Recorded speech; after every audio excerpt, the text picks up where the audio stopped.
नहमदुहु व नसल्ली अला रसूलिल करीम अम्मा बाद फ़ाऊज़ु बिल्लाहि मिनश शैतानिर रजीम बिस्मिल्लाहिर रहमानिर रहीम रब्बि इश्रह ली सदरी व यस्सिर ली अमरी वहलुल उक़दतम मिन लिसानी यफ़क़हू क़ौली। अस्सलामु अलैकुम रहमतुल्लाहि व बरकातुहू। आज हम हज़रत याकूब अलैहिस्सलाम की स्टोरी को कवर करेंगे। तो औज़ु बिल्लाहि मिनश शैतानिर रजीम बिस्मिल्लाहिर रहमानिर रहीम। हमारी बातों में हमेशा बनी इसराइल का नाम सुना है, ठीक है ना। मतलब कुरान पाक में हमेशा बनी इसराइल आता है। अभी हमने पारा नंबर 1 लिया, उसमें भी बनी इसराइल आया। पूरे कुरान में बनी इसराइल का जिक्र होगा और उनकी औलाद बनी इसराइल कहलाई। किसकी? याकूब अलैहिस्सलाम की, क्योंकि याकूब अलैहिस्सलाम का दूसरा नाम इसराइल था। और बनी कहते हैं औलाद को। औलाद मतलब नस्लें, पूरी नस्ल, सिर्फ खाली बच्चे नहीं, बच्चे उनके बच्चे उनके बच्चे उनके बच्चे, पूरी नस्लें, ठीक है। और उनकी औलाद बनी इसराइल कहलाई, जिसका कुरान में बहुत दफ़ा इज़हार है। हज़रत याकूब अलैहिस्सलाम हज़रत इशाक अलैहिस्सलाम के बेटे, हज़रत इब्राहीम अलैहिस्सलाम के पोते और हज़रत यूसुफ़ अलैहिस्सलाम के वालिद हैं। तो आप अलैहिस्सलाम की खासियत है कि आपके दादा, वालिद, खुद और बेटा यूसुफ़ अलैहिस्सलाम नबूवत के खिताब से नवाजे गए। अल्लाह ताला ने आपकी पैदाइश की इत्तला इब्राहीम अलैहिस्सलाम को उनके बेटे इसाक अलैहिस्सलाम के साथ ही दे दी थी, जैसा कि सूरह अंबिया की आयत नंबर 72 में आता है कि और हमने उन्हें अता फरमाए इशाक और याकूब जैसा पोता, ठीक है। सूरह हूद में 71 आयत में फरमाया कि हमने इब्राहिम को खुशखबरी दी इशाक की और उसके याकूब की। याकूब अलैहिस्सलाम का दूसरा नाम इसराइल था। इसरा मतलब अबद और इल मतलब अल्लाह, मीन्स अल्लाह का बंदा हुआ, ठीक है। अल्लाह का बंदा, इसराइल का मतलब भी है अल्लाह का बंदा, अब्दुल्ला का मतलब भी है अल्लाह का बंदा। याकूब अलैहिस्सलाम को ये भी फजीलत फरमाई कि बनी इसराइल में से तमाम नबी आपकी ही नस्ल में से थे। आप अलैहिस्सलाम ने जवानी में ही मुल्क शाम से हारान की तरफ हिजरत फरमाई। वो किस्सा हम इसाक अलैहिस्सलाम की स्टोरी में बयान कर चुके हैं। आप जब हिजरत कर गए तो याद है ना आपको कि उनका बड़ा भाई क्या नाम था? उनका बड़े भाई का नाम था माइस नाम था। तो उनकी माँ के कहने पर याकूब अलैहिस्सलाम ने माइस से पहले हज़रत इसाक अलैहिस्सलाम को खाना खिला दिया था। तो वो सबकत ले गए थे और उनको दुआ मिली थी। तो माइस इस चीज़ से गुस्सा थे, इसीलिए वो हिजरत करके चले गए उनकी वालिदा और वालिद के कहने पर। और हारान में उनके मामा रहते थे, तो वहाँ पर चले गए, ठीक है। तो आप जब हिजरत कर गए तो इस सफ़र में एक ख्वाब आता है। कहते हैं कि हज़रत याकूब अलैहिस्सलाम उस रात और दिन चलते रहे और दूसरी रात को एक पत्थर के सर के नीचे रखकर पत्थर को सर के नीचे रखकर पेड़ के नीचे तकिया बनाकर सो गए। ख्वाब में देखा कि ज़मीन से आसमान तक एक सीढ़ी लगी हुई है और जिससे फरिश्ते ऊपर चढ़ते हैं और नीचे उतरते रहते हैं। इसी दौरान अल्लाह ताला याकूब अलैहिस्सलाम से मुखातब होते हैं कि मैं तुझको अनकरीब बरकत दूंगा और तेरी औलाद को कसीर कर दूंगा, मतलब फैला दूंगा बहुत, और नेक कर दूंगा। ये ज़मीन तेरे लिए बरकत वाली कर दूंगा और तेरी औलाद के लिए भी। फिर ख्वाब से उठे तो और निहायत खुश थे। फिर आप अलैहिस्सलाम ने एक मन्नत मांगी कि अगर वो अपने वालिदैन के पास सही सलामत वापस लौटते हैं तो उस जगह अल्लाह की इबादत गाह बनाएंगे। अब पता है वो इबादत गाह कौन सी है? मस्जिद अक्सा, ठीक है, जो हमारा एक वक्त में एक काबा भी रह चुकी है, मस्जिद अक्सा। और जो कुछ अल्लाह ताला उन्हें देगा उसका 10वां हिस्सा अल्लाह की राह में खर्च करेंगे। मतलब ये अल्लाह से मन्नत मांगी कि अगर वो सही से, क्योंकि माइस उनसे नाराज़ थे तो क्या पता कत्ल करने के लिए वो हारान भी आ सकते थे। तो वो हारान से मतलब वापस अपने भाई पेरेंट्स को मिलने, तो हर कोई चाहता है कि चलो थोड़ा ठंडा गुस्सा ठंडा हो जाएगा या जो भी हो, तो मैं वापस मुलाकात करने के लिए आऊँगा। तो उन्होंने पहले ही मन्नत मांग ली कि अगर मैं सही सलामत आता हूँ तो इसी पत्थर पे सोकर जहाँ उनको ख्वाब आया था तो उसी जगह उन्होंने मस्जिद अक्सा बनाई। मतलब वो जहाँ सोए थे वहीं पर मस्जिद अक्सा है, ठीक है। तो हज़रत याकूब अलैहिस्सलाम ने उस पत्थर को तेल लगाया, मतलब निशानी के लिए कि मैं वापस आऊँ तो पहचान जाऊँ। तेल लगाया जिस पर सर रखकर सोए थे और ख्वाब आया। फिर आप अलैहिस्सलाम हारान में अपने मामू के पास पहुँचे। मामू भांजे को देखकर बेहद खुश हुए और उनकी खुद खातिर तवज्जो की। मामू, जिनका नाम लाबान था, उनकी 2 बेटियां थी, बड़ी का नाम लिया और छोटी का नाम राहिल था। हज़रत याकूब अलैहिस्सलाम ने मामू की छोटी बेटी राहिल का रिश्ता मांगा तो मामू ने इस शर्त पर हाँ कर दी कि वो 6 साल तक उनकी बकरियां चराएंगे।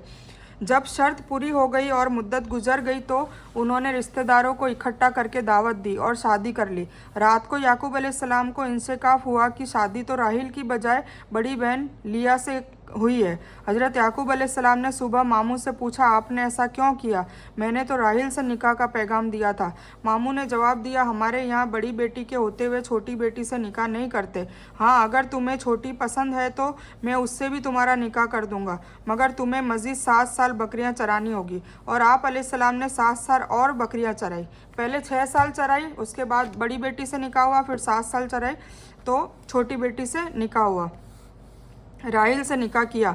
उस वक्त ये कानून था कि एक साथ 2 बहनों से निकाह कर सकते हैं, और अभी इसे हराम करार दिया गया है ना। अभी फतवा है कि 2 बहनें सगी बहनों से एक साथ निकाह नहीं हो सकता, तो निकाह कर सकते हैं, और अभी इसे हराम करार दिया है। हज़रत याकूब अलैहिस्सलाम की 4 बीवियाँ थी, जिससे औलादे कसीर हुई, बहुत औलादे हुई उनकी, ठीक है, बनी इसराइल। आप अलैहिस्सलाम के 12 बेटे और 1 बेटी थी। बेटों की औलाद फैलते फैलते 12 बड़े कबीलों में तब्दील हो गई। एक बेटे का एक पूरा कबीला, एक हुजूम हो गया, कबीला बहुत बड़ा होता है, तो तब्दील हो गई। छोटी बहन राहिल से आप अलैहिस्सलाम के 2 बेटे हुए। कौन? एक यूसुफ अलैहिस्सलाम और दूसरे बिन्यामीन अलैहिस्सलाम। और बड़ी बहन से 12। फिर आप अलैहिस्सलाम एक दिन मुल्क शाम वापस लौटे। याकूब अलैहिस्सलाम ने 20 साल तक मामू के घर क़याम फरमाया। फिर उन्हें अल्लाह ताला की तरफ से मैसेज मिला, वही आई कि अपने वालिदैन के पास जाने का, तो उन्होंने अपने अहलो अयाल के साथ वापस मुल्क शाम जाने की तैयारी कर दी। तो उनके मामू बेटियों की जुदाई में उदास और गमगीन हो गए। उन्होंने याकूब अलैहिस्सलाम को रोकने की बहुत कोशिश की, लेकिन वो तो हुक्म इलाही के पाबंद थे। अल्लाह ताला ने हुक्म दे दिया था तो जाना ही था, और अपने भेड़ बकरियों और मवेशियों और अहलो अयाल बीवी बच्चों के साथ निकल पड़े, जहाँ उनके बड़े भाई माइस भी रहते थे।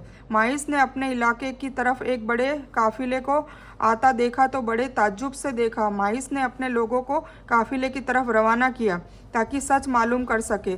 लोगों ने आकर माइस को बताया कि उस काफिले का सरदार याकूब अलैहिस्सलाम का नामी कोई शख्स है, और ये लोग हारान से किनान की तरफ जा रहे हैं। माइस ने यह सुना तो उन्हें 20 साल पुराना वाक़या याद आ गया, और समझ गया कि ये तो उनका छोटा भाई याकूब है।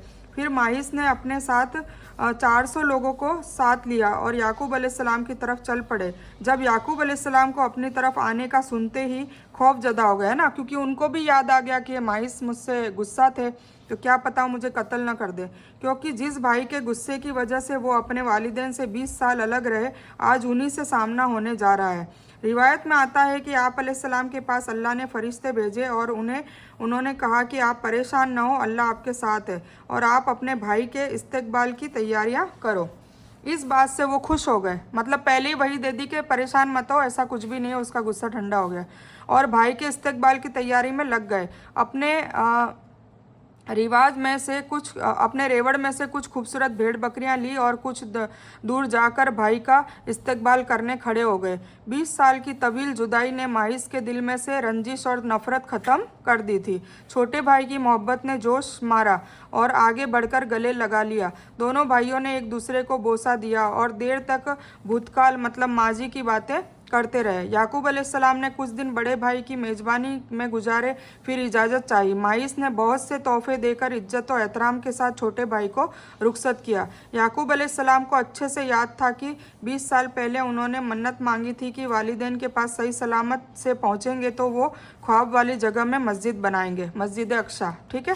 फिर उन्होंने जेरूसलम में अल्लाह की मदद से जिस पत्थर पर तेल लगाया था आखिर उसे ढूंढ ही लिया। जिस जगह वो पत्थर था वो जगह साफिन बिन जमूर की मिल्कियत में आती थी। आप अलैहिस्सलाम ने 100 भेड़ों के बदले उसे वो जगह खरीद ली और अपने बेटों के साथ मिलकर वहाँ एक इबादत गाह तामीर की। यही जगह आज बैतुल मुक़द्दस मस्जिद अक्सा कहलाती है। जब ये मस्जिद की तामीर हुई तब आपकी दूसरी बीवी राहिल जो यूसुफ अलैहिस्सलाम की वालिदा थी, उन्होंने एक बच्चे को जन्म दिया। उसका नाम बिन यामिन रखा और वो उसी वक्त इंतकाल फरमा गई। कौन? राहिल, उनकी वालिदा। बिन यामिन और यूसुफ अलैहिस्सलाम की वालिदा, उनकी छोटी बीवी इंतकाल फरमा गई। तो यूसुफ अलैहिस्सलाम ने अपनी वालिदा को उसी पत्थर के पास बैतुल मुक़द्दस के पहलू में ही दफन किया। और याकूब अलैहिस्सलाम को राहिल से बहुत मोहब्बत थी, तो उनको बहुत सदमा हुआ, सुकून कर दिया। फिर वो अपने वालिदैन के पास जबरौन चले गए, ठीक है ना, जबरौन गांव है, वहाँ चले गए जहाँ पे याकूब अलैहिस्सलाम रहते थे, इशाक अलैहिस्सलाम, इसाक अलैहिस्सलाम रहते थे। यह जगह आप अलैहिस्सलाम के दादा इब्राहिम अलैहिस्सलाम भी सकूनत वजी थे, मतलब इस जगह इब्राहिम अलैहिस्सलाम भी दफन थे। इस दौरान बड़े भाई माइस भी जबरौन पहुंच गए। हज़रत इसाक अलैहिस्सलाम ने दोनों बेटों की मौजूदगी में 180 साल की उम्र में वफ़ात पाई। ठीक है, याकूब अलैहिस्सलाम के छोटी बीवी राहिल से हुए दोनों बेटे यूसुफ अलैहिस्सलाम और बिन्यामीन से बहुत मोहब्बत थी। किसको? याकूब अलैहिस्सलाम को। याकूब अलैहिस्सलाम हमेशा दोनों को अपने पास ही रखते थे। सौतेले भाई जो बड़ी बीवी से जो हुए थे, लिया से, सौतेले भाइयों को ये बात बहुत ही बुरी लगती थी कि याकूब अलैहिस्सलाम यूसुफ अलैहिस्सलाम और बिन्यामीन को ज़्यादा पसंद करते थे और वो दोनों भाई को रंजो तकलीफ़ पहुंचाने का कोई भी हाथ मौका नहीं जाने देते थे। आप अलैहिस्सलाम जानते थे कि उनके बेटे इन दोनों से शदीद नफ़रत करते हैं। आप अलैहिस्सलाम ने अपनी ज़िंदगी का तवील हिस्सा रंजो गम में निकाला था।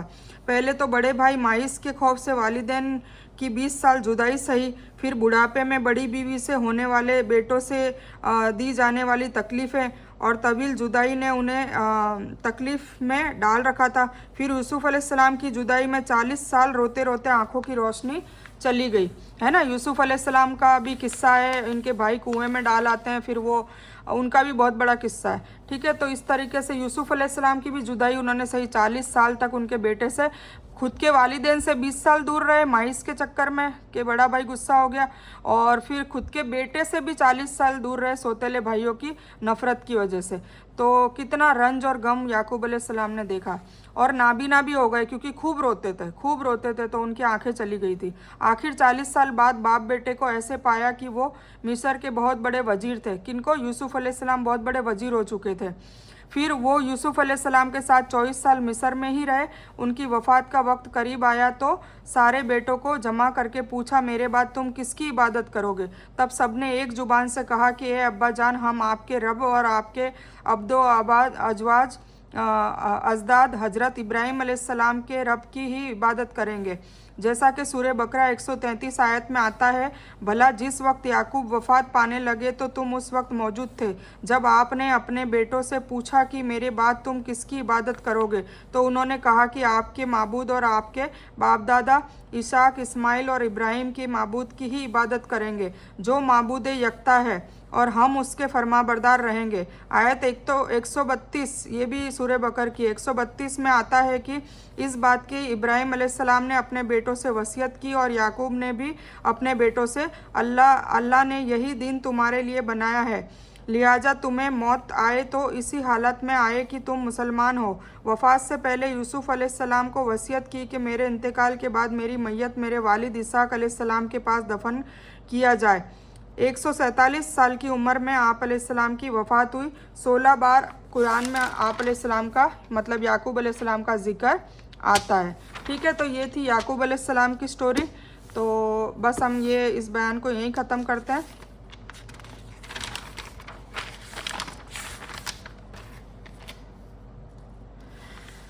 जैसे कि मैंने आपको आदम अलैहिस्सलाम की दुआ बताई थी, फिर इब्राहिम अलैहिस्सलाम की बताई थी, फिर इस्माइल अलैहिस्सलाम की बताई थी। अब ये याकूब अलैहिस्सलाम की दुआ है, इन्नमा अश्कू बस्सी व हुज़्नी इल्लाही व अलामु मिनल्लाहि मा ला तालमून। मैं तो अपनी परेशानी और गम की फरियाद अल्लाह ही से करता हूँ और मुझे अल्लाह की वो शान मालूम है जो तुम नहीं जानते। तो ये भी याकूब अलैहिस्सलाम की दुआ है, बहुत बेहतरीन दुआ है, तो ये भी पढ़नी चाहिए। ठीक है, तो ये थी याकूब अलैहिस्सलाम की स्टोरी। इस बयान को मैं यहीं ख़त्म करती हूँ। इस बयान में कुछ भी दीन की अच्छी और हक बात आई है वो सिर्फ़ अल्लाह की तरफ से है, और बुरी या गलत बात जो गलती से या जज्बात में आकर मेरे मुंह से निकल गई हो तो वो मेरी तरफ से है, और मैं इसलिए अल्लाह अज़्ज़ व जल से और आप सभी से माफ़ी की तलबगार हूँ। मैं कोई आलिमा नहीं हूँ, सिर्फ तालिब इल्म हूँ। अल्लाह मेरी कोशिश से आपको सही नफ़े वाला इल्म पहुँचाए और मैं आप लोगों की हिदायत और हिकमत में सदका जारिया बनूँ, बस यही मेरी तमन्ना है। आमीन सुम्मा आमीन या रब्बल आलमीन। रब्बना आतीना मिन लदुनका रहमतन व हय्यि लना मिन अमरिना रशदा। अल्लाहुम्मा सल्लि अला मोहम्मद व अला आलि मोहम्मद कमा सल्लैता अला इब्राहीम व अला आलि इब्राहीम इन्नका हमीदुम मजीद। अल्लाहुम्मा बारिक अला मोहम्मद व अला आलि मोहम्मद कमा बारकता अला इब्राहीम व अला आलि इब्राहीम इन्नका हमीदुम मजीद। व आखिरु दावाना अनिल हम्दुलिल्लाहि रब्बिल आलमीन।